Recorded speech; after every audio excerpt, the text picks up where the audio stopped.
दिया दिया कबीरा रोए।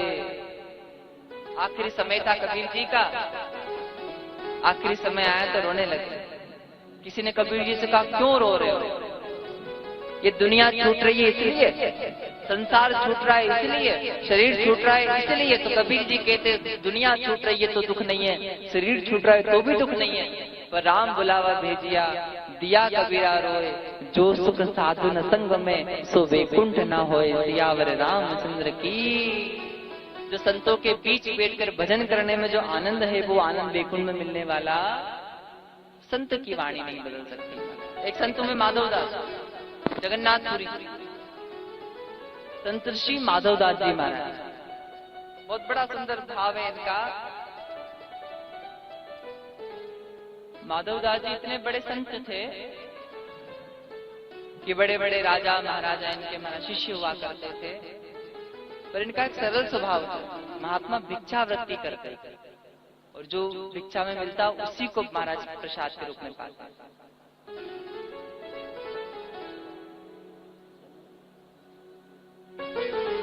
हमारे बीच शिवपुर से और चिल्खी से भी महाराज मेहमान लोग आए हैं। आपका भी महाराज आयोजन परिवार, भगवान शनिदेव आप सब पर कृपा करें।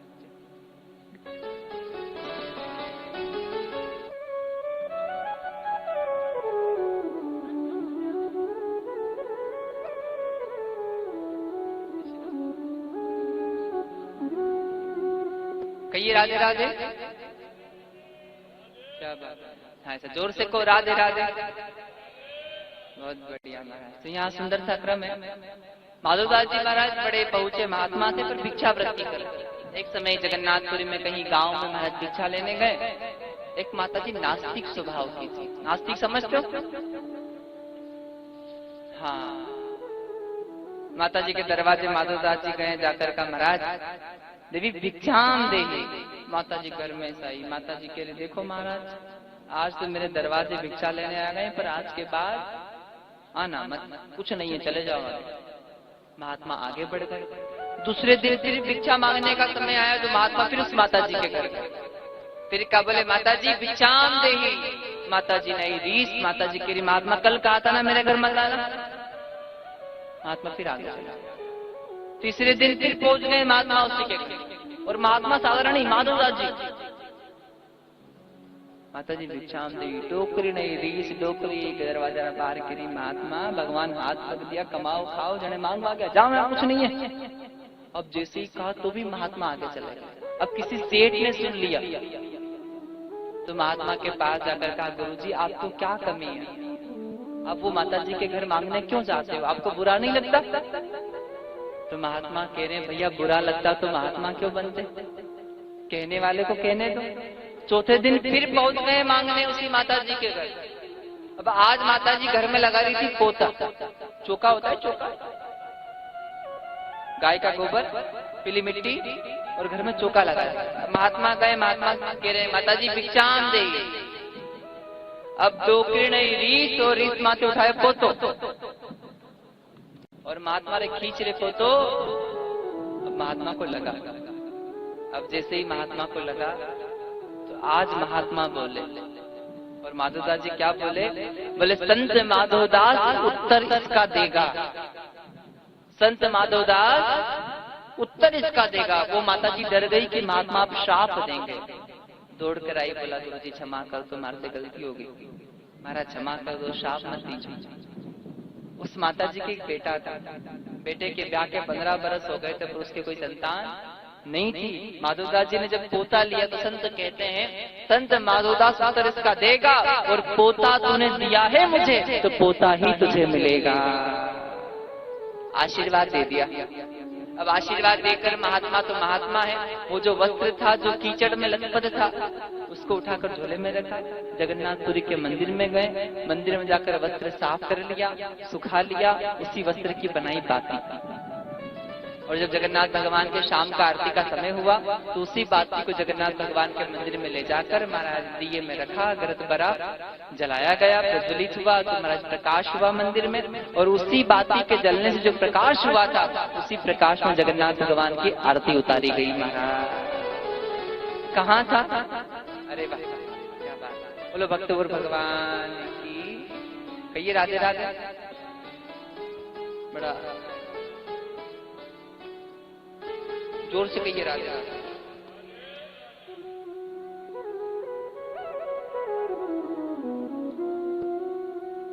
संत कहते हैं धन है सत्पुरुषों का संग।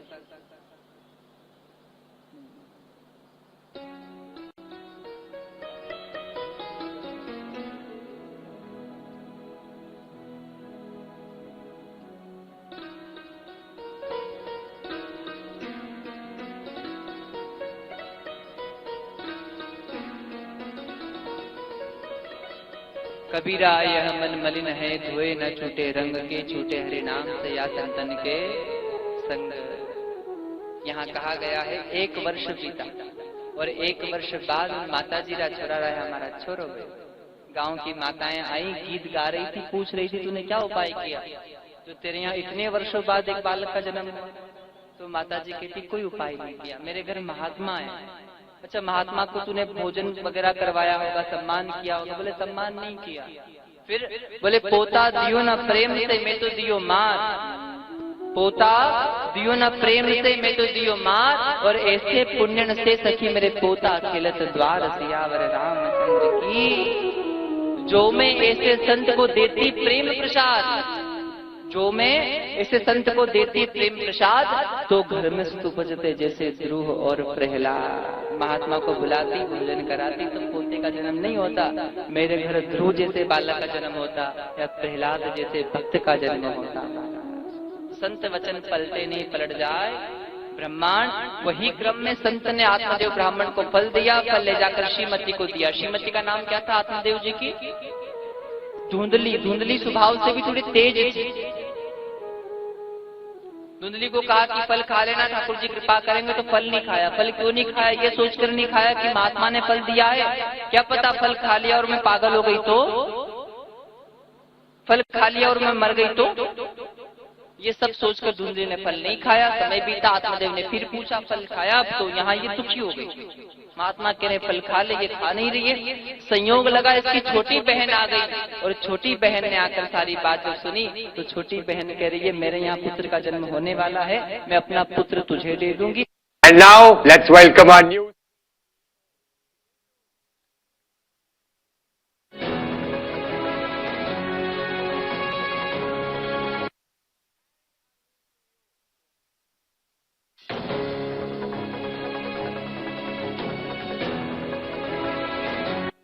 खिला क्या रूप सजा,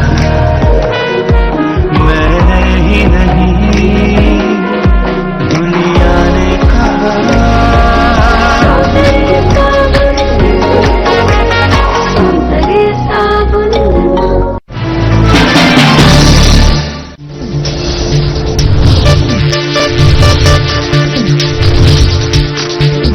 साधना इंस्टीट्यूट के छात्र हर साल नए नए जगहों पर, नए नए संस्थानों पर काम करने के लिए जाते हैं, उन्हें प्लेसमेंट मिलता है और साथ ही साथ वो संस्थानों का और साधना इंस्टीट्यूट का नाम भी रोशन करते हैं। तो अगर आप इलेक्ट्रॉनिक मीडिया, मास कम्युनिकेशन में अपना करियर बनाना चाहते हैं तो साधना इंस्टीट्यूट आपके लिए एक सबसे बढ़िया विकल्प है। सब लोगों का खाता मेरे दादा के दरबार में, सब लोगों का खाता। जो कोई जैसी करनी करता वैसा ही फल पाता, जो कोई जैसी करनी करता वैसा ही फल पाता। मेरे दादा के दरबार में सब लोगों का खाता, मेरे दादा के दरबार में सब लोगों का खाता। जहाँ है और जिनकी कृपा में कथा हो रही है वो न्याय के देवता शनि भगवान की कृपा में हो रही है, और उनके पास हमारे सबके अकाउंट बने हुए हैं महाराज। चाहे राजा हो, चाहे महाराज साधु हो, चाहे पंडित हो, चाहे वैश्य हो, कोई भी। मेरे मालिक के दरबार में सब लोगों का खाता, मेरे मालिक के दरबार में सब लोगों का खाता। हाँ जो कोई जैसी करनी करता वैसा ही फल पाता, जो कोई जैसी करनी करता वैसा ही फल पाता।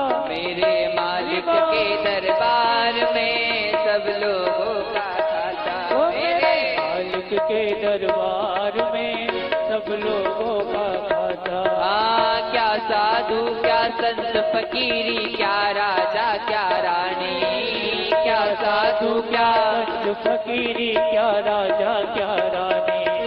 प्रभु की पुस्तक में लिखी है सब कर्मों की कहानी, प्रभु की पुस्तक में लिखी है सब कर्मों की कहानी।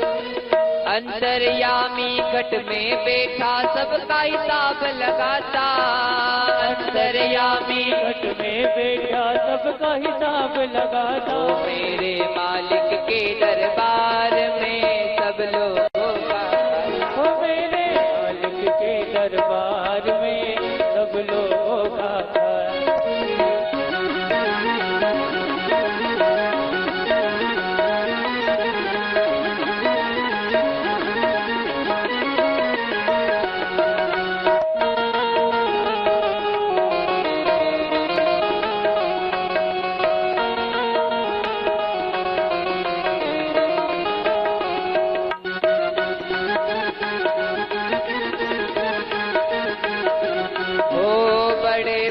कानून प्रभु के बड़ी बड़ी मर्यादा, बड़े बड़े कानून प्रभु के बड़ी बड़ी मर्यादा। किसी को कोड़ी कम नहीं मिलती, नहीं किसी को ज्यादा, किसी को कोड़ी कम नहीं मिलती, नहीं किसी को ज्यादा। समझदार तो चुप ही रहता, मूर्ख शोर मचाता, समझदार तो ही रहता, मूर्ख शोर मचाता। मेरे मालिक के दरबार में सब लोगों का खाता, मेरे मालिक के दरबार में सब लोगों का खाता।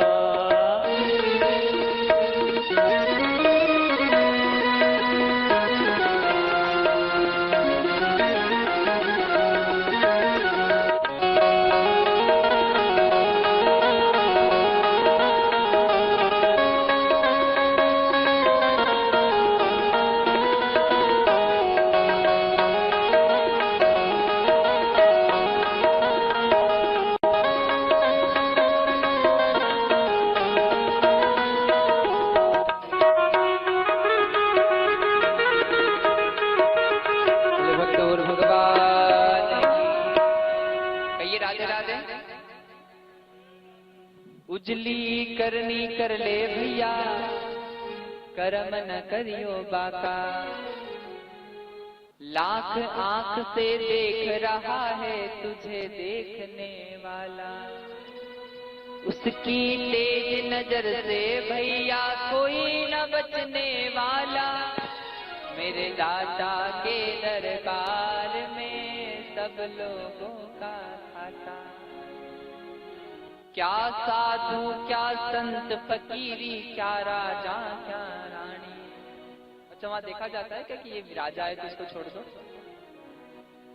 प्रभु की पुस्तक में लिखी है सब कर्मों की कहानी। बोले कहां से देख रहा है? बोले आत्मा से परमात्मा, आत्मा जानती है। हमसे ज्यादा अपने आप को और कोई नहीं जानता। हम कितने अच्छे हैं और हम कितने बुरे हैं किसको पता है? खुद को ही पता है हम कितने अच्छे हैं और कितने। क्या साधु क्या संत फकीरी, क्या राजा क्या रानी, प्रभु की पुस्तक में लिखी है सब कर्मों की कहानी।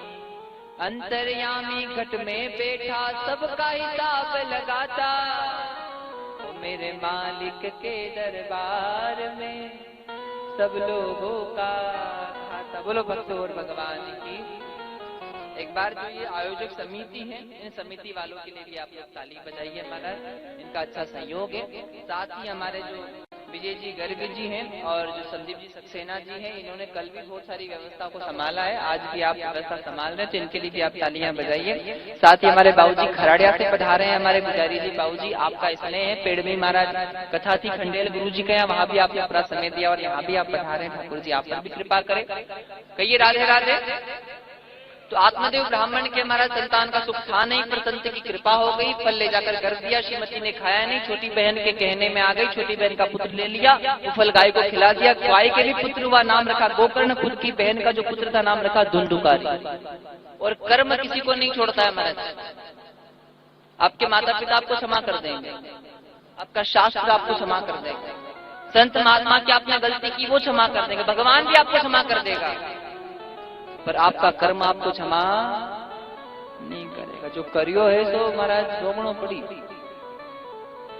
अच्छा किया है ना, अच्छा मिलेगा, और बुरा किया है तो बहुत ध्यान दीजिएगा। क्रियेत कालेन तो जातो तरुणो तनयावो गोकर्णो पंडितो ज्ञानी धुंधुकारी महाखलः। दोनों बालक बड़े हुए, जो संत के प्रसाद से उत्पन्न हुआ था बालक, वो बालक विद्वान पंडित बना, और जो छल करके झूठ बोलकर जिस बालक को लिया गया वो बालक महादुष्ट। आत्मदेव दुखी हुए, एक बेटा तो अच्छा है, एक बेटा बुरा है। आत्मदेव से कहा, महाराज गोकर्ण से कहा, भाई तू अच्छा है, दुनिया को कथा सुनाता है, अपने छोटे भाई को भी समझा। तब गोकर्ण ने पिताजी से कहा, पिताजी कब तक दुनिया के लिए रोते रहोगे, अब तो उम्र 60 से अधिक हो गई, अब तो भजन करो। भाई घर का क्या होगा लोग सोचते हैं, बेटे का क्या होगा ये भी सोचते हैं, संपत्ति जोड़ी उसका क्या होगा ये भी सोचा जाता है, पर खुद का क्या होगा ये कोई नहीं सोचता। सोचना क्या चाहिए, खुद का क्या होगा। गोकर्ण जी ने अपने पिता आत्मदेव को बड़ा सुंदर सा ज्ञान दिया। असारः खलु संसारः दुःखरूपी मोहः सुतः कस्य धनम कंजे सेवाजमते निशम्। गोकर्ण जी महाराज की बात मानकर आत्मदेव वन में चले जाते हैं। गोकर्ण जी कथा गाने तीर्थों में चले जाते हैं। ध्यान से सुनना था, अगर बच्चा विद्वान है, संस्कारवान है, तो किसके कारण है? माँ के कारण। किसके कारण है? और चरित्रहीन है तो किसके कारण है? अगर चरित्रवान है तो भी माँ के कारण, और चरित्रहीन है तो भी माँ के कारण। दोनों में माँ है। पिता की कहाँ गलती होती है? दुष्लो मातृ दोष है न पितृदोष है न मूर्खता। अगर बच्चा बिगड़ा हुआ है तो गलती माँ की, अच्छा है विद्वान है तो माँ के कारण, और संसार का ज्ञान है तो पिता के कारण है, और मूर्ख है तो पिता की गलती है। यहाँ धुंधली जो थी, धुंधली ने धुंधुकारी को बिगाड़ रखा था। आत्मदेव के जाने के बाद, गोकर्ण जी के जाने के बाद, धुंधुकारी अपनी माँ से धन मांगता है कि मुझे धन ला कर दे, पैसा ला कर दे। और जब बार बार कहा गया, धुंधली के पास जितना सारा धन था वो सारा दे दिया अपने बेटे को। सारा जुए में ले जाकर हार जाता है। ध्यान से सुनना। अब एक दिन जब धुंधली के पास धन समाप्त हो गया, पैसा समाप्त हो गया, तो यही धुंधुकारी अपनी माँ से कहता है, माँ मुझे और पैसा चाहिए, मुझे और धन चाहिए। माँ कहती मेरे पास अब कुछ नहीं बचा है। तो यही धुंधुकारी अपनी माँ की पिटाई करने लगी। वो ध्यान से सुनना साहब, आपने देखा होगा ना, जब कभी घर में झगड़ा होता है, जब बेटा कमाने लगता है, बेटा भी महाराज नौकरी वगैरह करने लगता है, तो पिता और बेटे में अनबन हो जाती है। और जब पिता बेटे में अनबन हो जाती है तो माँ किसका पक्ष लेती है? क्यों जी माता जी बोलो, कहीं तो बोलो। जब पिता बेटे में अनबन हो जाती है, क्योंकि बेटा जब कमाने लगता है तो भाई वो भी क्रोध करता है, वो भी महाराज लड़ाई करता है। तो जब अनबन होती है तो माता जी किसके पक्ष लेती है? पति का लेती है कि बेटे का? किसका लेना चाहिए? हमारा सम्मान बेटे से नहीं है, हमारा सम्मान पति से है। हमारे जितने रिश्ते हैं, जिनसे हमें सम्मान मिल रहा है, वो बेटे के कारण नहीं है। किसके कारण है? पति के कारण। बेटा कितना ही अच्छा क्यों ना हो, बेटा कितना ही विद्वान क्यों ना हो, बेटा कितना ही आज्ञाकारी क्यों ना हो, पर अपने पिता के सामने अगर बोल रहा है तो माँ का दायित्व है कि उस बेटे को घर से बाहर निकाल दीजिए। बाहर बाप आगे नहीं बोलेगा मेरा, क्योंकि सम्मान किससे है? और ये शास्त्र में मालवा में संत कहा करते हैं कि जिसका बेटा और जिसकी श्रीमती कहने में है वो भगवान के बराबर है। किसके बराबर? जिसका बेटा और जिनकी श्रीमती केणो माल नहीं महाराज, भगवान है जने। और जिनने श्रीमती सुने को नहीं, बेटो बात माने को नहीं, तो फिर उस व्यक्ति को उस घर में रहने का अधिकार भी नहीं होता। नर्मदा परिक्रमा करे बढ़िया, तो हरिद्वार जाए, गंगा किनारे भजन करे भगवान। बोलो भक्त और भगवान की। बहुत ध्यान देना। ये गोकर्ण की आत्मदेव की कथा बहुत कुछ सिखाती है। आत्मदेव का सम्मान नहीं किया धुंधली ने, आज उसी कारण जब पति का अपमान किया था तो वही बेटा मर अपनी माँ की पिटाई कर रहा है। अपने घर के कुएं में जाकर धुंधली ने प्राण छोड़ दिए। गांव के लोगों ने अंत्येष्टि की। धुंधुकारी स्वतंत्र होकर 5 गणिकाओं को घर में रखता है। गणिकाओं का मन बिगड़ा, धुंधुकारी को उसी के घर में फांसी पे चढ़ा दिया गया और वही धुंधुकारी आगे चलकर बना प्रेत। गोकर्ण जी गए गया जी और अपने छोटे भाई की पिंडदान करने के लिए गया जी ने पिंडदान श्राद्ध किया। अब यहाँ महाराज जिसने अपने माता पिता को रुलाया है, जिसने कभी अच्छे कर्म किए नहीं, उसका गया जी में पिंडदान करने से गति हो जाएगी? है? हमारी भक्ति, हमारी पूजा, हमारा जप, हमारा तप उसी दिन समाप्त हो जाता है जिस दिन हमारे कारण हमारे माँ बाप की आंखों में आंसू आ जाए। अगर हमारे कारण हमारे माता पिता की आंखों में आंसू आ गए तो फिर हमारा मंदिर जाना बेकार है, हमारी पूजा करना बेकार है। क्योंकि उन लोगों की पूजा भगवान स्वीकार नहीं करते जो लोग अपने माता पिता को रुलाते हैं। बोलो भक्त और भगवान की। जिसने दुखाई आत्मा डूबता मझधार है, माता पिता परमात्मा मिलते नंदू जी। बार है संसार सागर है अगर माता पिता एक नाव है, और जिसने की तन से सिवा उसका बेड़ा पार। बदकिस्मती की उम्मीदों की कोई चाबी नहीं होती, सूखे में हरियाली की कोई डाली नहीं होती, और जो झुकते हैं माँ बाप के चरणों में उनकी झोली कभी खाली नहीं होती। माँ बाप है जने भगवान ही है महाराज। अब आपसे बड़ा भगवान थोड़ी होया गया। यहाँ बड़ा सुंदर धुंधली प्राण त्यागती है, धुंधुकारी प्राण त्यागता है, प्रेत बनता है। गोकर्ण महाराज को दिखने लगे। गोकर्ण ने कहा भैया गया जी ने पिंडदान कर दिया, अब क्या करें? सूर्य भगवान से पूछा। तब सूर्य भगवान ने गोकर्ण से कहा कि इसके लिए भागवत पाठ करिए। कौन सा पाठ कीजिए? भागवत का। और गोकर्ण महाराज अपने भाई के उद्धार के लिए भागवत का पाठ किया, जिसकी गति गया जी में नहीं हुई थी। उस गोकर्ण जी महाराज ने उस भाई के लिए, धुंधुकारी के लिए भागवत का पाठ बिठाया। सब गांव के लोग कथा सुनने आए। साथ में महाराज 7 गांठ का बास था, उस बास में आकर प्रेत बैठा और 7 दिन जब कथा श्रवण की तो भगवान की कथा के प्रभाव से, भागवत की महिमा से, भागवत के प्रभाव के अनुसार महाराज जिसकी गति गया जी में नहीं हुई थी उसकी गति उसके घर पर मात्र 7 दिन में हो गई। भागवत का क्रम कहा जाता है धन्य है, धन्य है, धन्य है भागवत कथा, धन्य है। शुनकादिक संत कहते हैं धन्या भागवती वार्ता प्रेत पीड़ा विनाशिनी, सप्ताह हुए तथा धन्य कृष्ण लोक फल प्रद। इसकी गति गया जी में नहीं हुई, उसकी गति 7 दिन में उसके घर पर हुई भागवत के प्रभाव से। और गति नहीं हुई, भगवान का पार्षद बना और पार्षद बन के भगवत धाम बैकुंठ को पा गया मात्र 7 दिन में। कथा के दिन कितने हैं यहाँ? कितने दिन की हो रही भागवत जी? 7 दिन। अच्छा, वार कितने होते हैं? 7। ये जो हमारे संगीत कलाकार हैं भैया लोग, बड़ा अच्छा महाराज इनका संयोजन है। इनके संगीत के स्वर कितने हैं? 7। भगवान ने गिरिराज पर्वत धारण किया गोवर्धन को, कितने दिन धारण किया? 7 दिन। भगवान की आयु कितनी थी उस समय? 7 वर्ष। गिरिराज जी की परिक्रमा कितने कोस की? 7 वर्ष। महाराज ब्याह होवे, महाराज फेरा करावे तो कितना फेरा करावे? 7 करावे। और हमारे जीवन के दिन कितने हैं? 7। 8वां नहीं होगा, 7 दिन ही है। 8वां दिन होने वाला नहीं है। और इन 7 दिन में समय बहुत कम है महाराज। सोमवार को जन्म हुआ, मंगलवार को बड़े हो गए, बुधवार को ब्याह हो गया, गुरुवार छोरा-छोरी को जन्म हो गया, शुक्रवार के बीमार हो गया, शनिवार के अस्पताल गया, रविवार के राम नाम। यही जीवन है। और इसमें अगर भजन कर लिया, थोड़ा समय निकाल कर, तो कल्याण है। 24 घंटे होते हैं एक दिन में। कितने घंटे होते हैं? 24 घंटे ही भजन करना चाहिए। श्वास श्वास पर राम भजो वृथा श्वास नाखो, न जाने इन श्वास को आवरण हो। क्या पता अगली आएगी कि नहीं आएगी। तो 24 घंटे भजन करो। तो संत कहते हैं 24 घंटे भजन करना बड़ा कठिन है महाराज, तो 12 घंटे भजन कर लो। 24 घंटे में आधा दिन भजन कर लो, आधा दिन काम कर लो। बोले नहीं महाराज 12 घंटे बहुत हो जाता है। तो 24 घंटे में कम से कम 6 घंटे बैठकर भजन करो। बोले पंडित जी 6 घंटे, 3 घंटे। बोले 3 घंटे कभी कभी कथा होती, कथा में जाकर बैठते तो रामदेव बाबा के सारे आसन कर लेते बैठते।